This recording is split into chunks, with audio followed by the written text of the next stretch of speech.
Hi everyone, welcome to EPG Pathshala. I am Rinal Satish, Associate Professor of Law at the National Law University, Delhi. This module is on Sexual Harassment of Women at Workplace, Prevention, Prohibition and Redressal Act. So the Sexual Harassment at Workplace, Prevention, Prohibition and Redressal Act was enacted by the Parliament in 2013 and came into effect from December 9, 2013. The Act was the culmination of nearly 2 decades of law reform efforts to enact a law to deal with cases of sexual harassment at the workplace. This module has 4 objectives. These are: first, to understand the history of laws against sexual harassment in India; second, to analyze the definition of sexual harassment under the Act and other legislations; third, to discuss the procedure provided under the Act for filing of complaints and for conducting enquiries; and fourthly, to analyze the various provisions under the Act. To begin with history of laws against sexual harassment in India, the origin of anti-sexual harassment laws in India can be traced to the landmark decision of the Supreme Court of India in Vishakha versus State of Rajasthan, reported in 1997, Volume 6, Supreme Court Cases, page number 241. Vishakha, a NGO, and a few social activists approached the Supreme Court highlighting the lack of laws to deal with sexual harassment at the workplace. The immediate trigger was the brutal gang rape of Ms. Bhavri Devi, a Sathin in Rajasthan, who worked to prevent child marriage.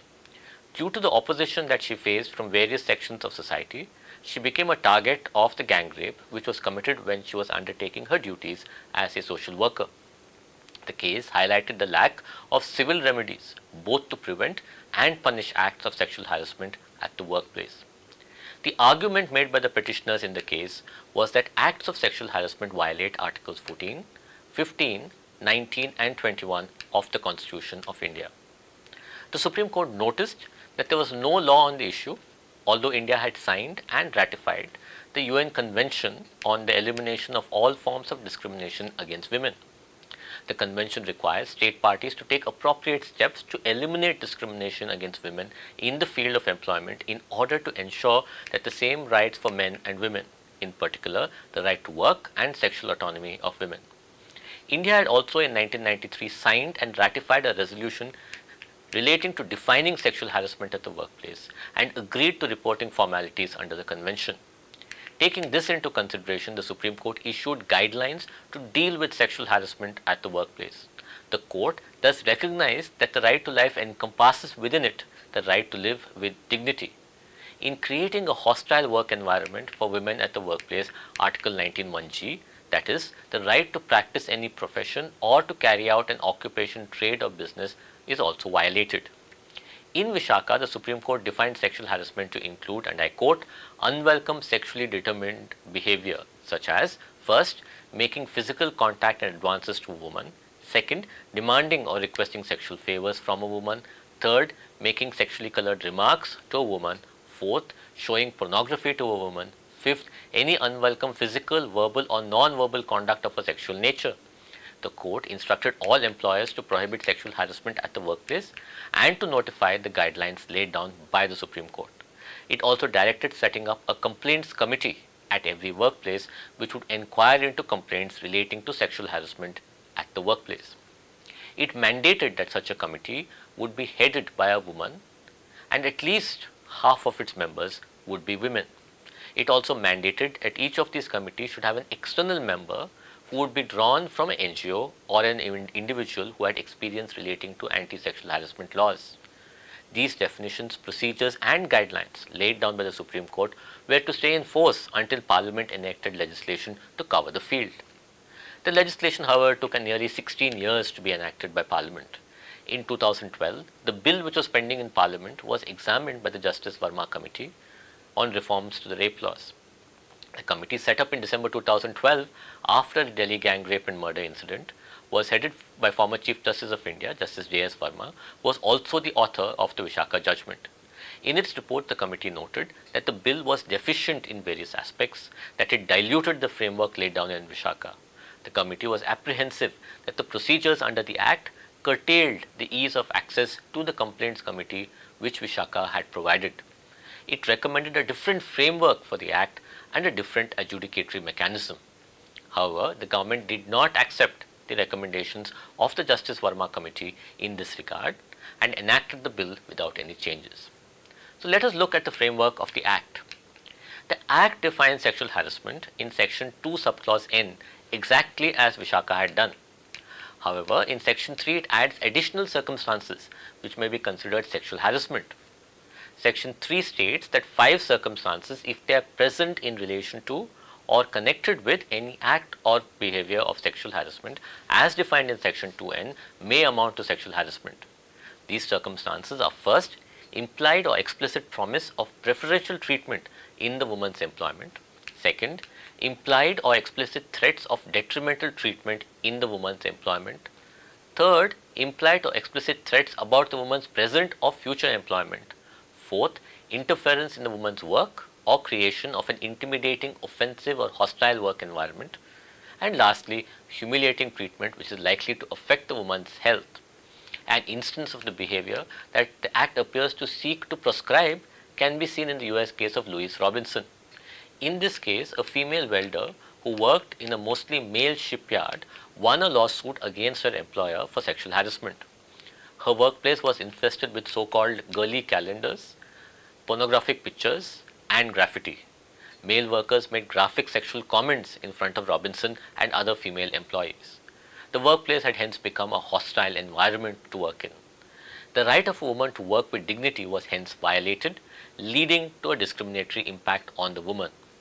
Another situation which would get covered within Section 3 is a boss inviting his subordinate for dinner, then seeking sexual favors from her, threatening to hold back an increment or promotion if he does not accede to his demand.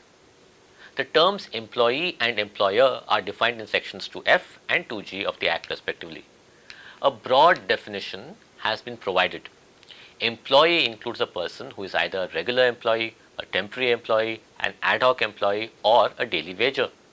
The person may be employed through an agent, a contractor, with or without the knowledge of the principal employer. Voluntary work or non-paid work is also covered. Thus, probationers, trainees, apprentices, and people with work of a similar nature are also covered within the framework of the Act. The aim of the Act is just to provide protection for women at the workplace, irrespective of the nature of the work they do and whether they are remunerated or not. The object is to ensure that the rights of women are effectively safeguarded. Domestic workers are also included within the framework of the Act through the manner in which the term employer is defined in Section 2G. The term workplace is defined in Section 2O of the Act. It includes both public and private sector organizations, government, state, central and local, and its departments, establishments which are funded directly or indirectly by the government, a government company, a government corporation, or a government cooperative society. It also includes hospitals and nursing homes, stadia, sports complexes, competition or games venues, residential complexes used for training and other related sports activities.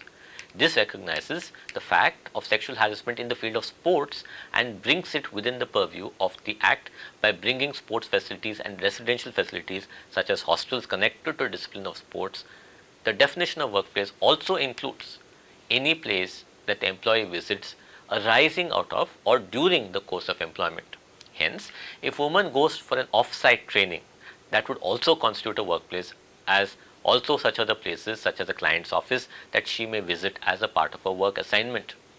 If sexual harassment occurs in a bus, cab, or any other mode of transportation provided by the employer, that would also be covered within the purview of the Act. Keeping domestic workers in consideration, a dwelling house or a house are also defined as workplaces for the purposes of the Act. The Act is not only confined to the organized sector, but also includes employees in the unorganized sector. Now, to look at the complaint committees, the Act set up two types of committees to inquire into and adjudicate cases of sexual harassment. These have been named the Internal Complaints Committee or the ICC and the Local Complaints Committee and the LCC. We will discuss the constitution of committees in this part of the module. So let's first begin by looking at the Internal Complaints Committee or the ICC. Employers are required to constitute internal complaint committees in their respective organizations and workplaces. If there are various branches, administrative units, etc., internal complaint committees are required to be set up in each such branch or administrative unit. the ICC is presided over by a senior level woman employee. Two other employees committed to the cause of women or who have experience in social work or have legal knowledge also need to be appointed. The fifth member is to be drawn from NGOs or associations committed to the cause of women or a person who is familiar with issues relating to sexual harassment. At least half of the members need to be women. Now coming to the Local Complaints Committee or the LCC, the appropriate government is required to appoint the district magistrate or additional district magistrate as the district officer under the Act. This is mandated in Section 5. It is the responsibility of the district officer to constitute the Local Complaints Committee. These committees are meant to receive complaints of sexual harassment from establishments where the ICC has not been established, or if the establishment has less than 10 employees, or if the complaint is against the employer himself. The LCC is chaired by a woman who is eminent in the field of social work and is committed to the cause of women. Another female member is to be nominated from amongst women working in the block, taluka, tehsil, ward or municipality in the district. Two other members also need to be appointed from amongst NGOs or associations committed to the cause of women, one of whom is required to be a woman. The Act also states that one of those two members should preferably be someone who has legal knowledge or has a background in law. Further, the Act also requires that one of the two members shall be a woman belonging to the scheduled caste or scheduled tribe or a minority community. The officer in the district dealing with the issues of social welfare, women and child development is an ex officio member of the LCC. So now to look at the procedure for making complaints. The procedure for making a complaint of sexual harassment is provided in Section 9 of the Act. The complaint has to be made in writing to the ICC or the LCC as the case may be. This complaint is to be made within 3 months from the date of the incident, and if it's a series of acts or incidents that are being complained of, 3 months from the last incident. However, the ICC or the LCC may extend the time limit beyond 3 months if there existed circumstances which prevented the woman from filing the complaint. The committee is required to record its reasons for condoning the delay in filing of the complaint. If the woman who was sexually harassed is not in a position to file the complaint on account of physical or mental incapacity or death or any other reason, her legal heir or any other person as prescribed in the Sexual Harassment of Women at Workplace Prevention, Prohibition and Redressal Rules of 2013 may make the complaint on her behalf. If the woman cannot make a complaint in writing, the committee is required to assist the woman in making the complaint in writing. Now to look at the process of conciliation provided under the Act. Section 10 of the Act provides for a process of conciliation. The process of conciliation may be initiated by the woman and is carried out by the LCC or the ICC. The aim of the conciliation is to settle the matter between the complainant and the respondent. The Act prohibits any monetary exchange as a part of the settlement. If a settlement is arrived at, the inquiry stops at the stage and the record of the settlement is sent to the employer for necessary action. The Justice Verma Committee had deprecated the presence of a provision relating to conciliation in the bill. The committee noted that there is a power differential between the complainant and the respondent, which in the first place would have been the root cause of the sexual harassment. The committee recognized that sexual violence is a tool of subjugation and assertion of power by the man over the woman. In such a circumstance where there is no level playing field, providing for conciliation may actually be counterproductive. Women may be forced to settle matters instead of taking the complaint to its logical conclusion. Now to deal with the procedure for inquiry.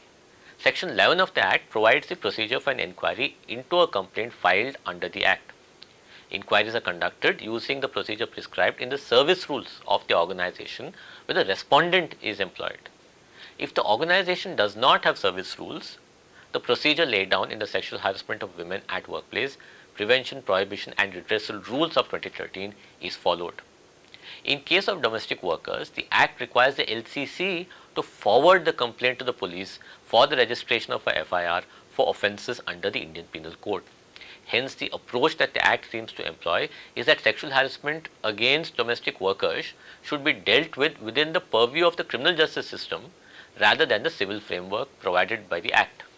The LCC and ICC are vested with necessary powers as provided in the Civil Procedure Code of 1908 to summon witnesses and to examine them, require the discovery and production of documents, and for any other related matter.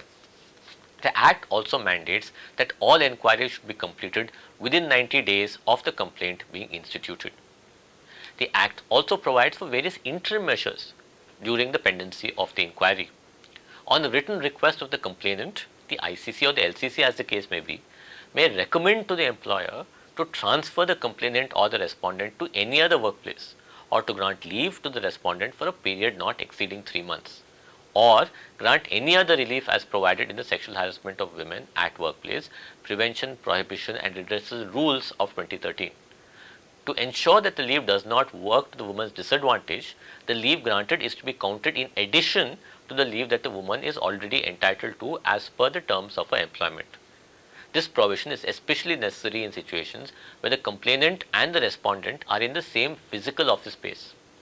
Separating the two of them ensures that further harassment or intimidatory tactics are not employed during the inquiry process. At the same time, transferring either the complainant or the respondent may actually work to the detriment as well. In situations where sexual harassment has occurred and the woman is transferred to another office, albeit at her request, it may impact her career adversely. Conversely, if the respondent is ultimately exonerated of the charges, the 3 months that he was transferred or proceeded on leave may work to his detriment. Hence, it was necessary for the legislature to find different and possibly innovative ways to ensure that a free and fair inquiry without any intimidation takes place. Transferring a person or asking him or her to proceed on leave does not appear to be the ideal solution to the issue. The inquiry committee is then required to submit its report to the employer or the district officer, as the case may be, within 10 days of completion of the inquiry. If the committee finds that the respondent has committed the act of sexual harassment, it may recommend that action be taken against him as per the service rules applicable to him. It may also recommend that compensation be paid to the complainant or her legal heirs by deducting such amount from the salary or wages of the respondent. If the salary has ceased, the respondent may be directed to pay compensation to the complainant. If the respondent fails to pay compensation as directed, the same may be recovered from him as an arrear of land revenue. In determining the compensation payable, Section 15 states that the committee may consider the following factors. First, the mental trauma, pain, suffering, and emotional distress caused to the victim. Second, the loss in career opportunity due to the incident. And third, medical expenses incurred for physical and or psychiatric treatment. The committee should also take note of the income and financial status of the respondent, as also the feasibility of making payment as a lump sum or in installments. The entire process of the inquiry is supposed to be kept confidential. Section 16 states this. The contents of the complaint made, the identity and addresses of the complainant, respondent, witnesses, and any other information relating to the conciliation process, if any, and the inquiry proceedings, as well as recommendations of the inquiry committee, are all confidential, and there is a bar against publishing these documents or communicating it to the public or to the media. The documents cannot also be obtained by filing a right to information request. Any violation of Section 16 is dealt with as per the provisions in the service rules. The inquiry committee or the employer may, however, use the information to show that action has been taken in the particular case without naming the complainant or the witnesses. So, the Act in Section 14 also provides punishment for filing a false or malicious complaint. If the ICC or the LCC concludes that the allegation made was malicious, or the complaint has been made knowing it to be false, or if a false, forged or misleading document is produced as evidence, the committee may recommend action against the original complainant. An inquiry is then conducted against the original complainant to adjudicate whether the complaint was malicious, known to be false, etc. If these elements are proved, then action as prescribed in the service rules is taken against the complainant. The Act, however, clarifies in the proviso to Section 14 that mere inability to substantiate a complaint or provide adequate proof shall not amount to filing a false complaint. However, having a separate provision relating to false complaints, when it can be dealt with within the framework of existing law, may lead to a chilling effect in filing of complaints. This does not appear to have been taken into consideration while introducing such a provision in the Act. Now look at the appeals process. The Act also provides for an appeal from the recommendations made by the inquiry committee. The appeal procedure is the same as prescribed by the service rules applicable to the person making the appeal. Such appeal has to be filed within 90 days of the recommendations being made to the inquiry committee. Now to look at the duties of the employer under the Act lays down various responsibilities on the employer. These include providing a safe working environment for all its employees, displaying in a conspicuous place the penal consequence of sexual harassment as well as the constitution of the ICC, organizing workshops and awareness programs in order to sensitize employees with the provisions of the Act, as well as organizing such programs for the members of the ICC, providing necessary facilities to the ICC to be able to conduct the inquiry, providing assistance to women if she chooses to file a complaint under the Indian Penal Code or any other law for the time being in force. The Act also states that the employer shall cause to initiate action under the IPC or any other law for the time being in force against the perpetrator, and in case the respondent is not an employee, to initiate a complaint in his workplace. The employer is also required to treat sexual harassment as a misconduct in its service rules. Hence, a wide range of responsibilities are placed on the employer. Non-compliance with these provisions, including failure to set up an ICC, failure to take action as recommended under the ICC, or contravention of other provisions of the Act, leads to a maximum penalty of Rs 50,000 in the first instance and twice the punishment, that is a maximum of Rs 1 lakh in the second instance. The license of the employer for carrying on business may also be cancelled or withdrawn as also not renewed. So in conclusion, the Sexual Harassment of Women at the Workplace Prevention and Prohibition and Redressal Act of 2013 was a much needed and long pending legislation. It provides an essential framework for civil remedies in case of sexual harassment at the workplace. However, there are many deficiencies in the Act, especially in relation to the inquiry committees. The qualifications that it seeks for appointment of persons as members of the ICC and the LCC are burdensome. Since every organization is required to have an ICC, it becomes quite difficult to find appropriately qualified persons to serve on these committees. Further, the Vishakha guidelines had focused on the importance of the external member of the committee, which the Act seems to ignore. At some places, it does not recognize the power differential between the respondent and the complainants and treats sexual harassment like any other professional misconduct, which is not. However, the Act is an important beginning in relation to safeguarding the rights of women guaranteed by Articles 14, 15, 19 and 21 of the Constitution of India. Thank you.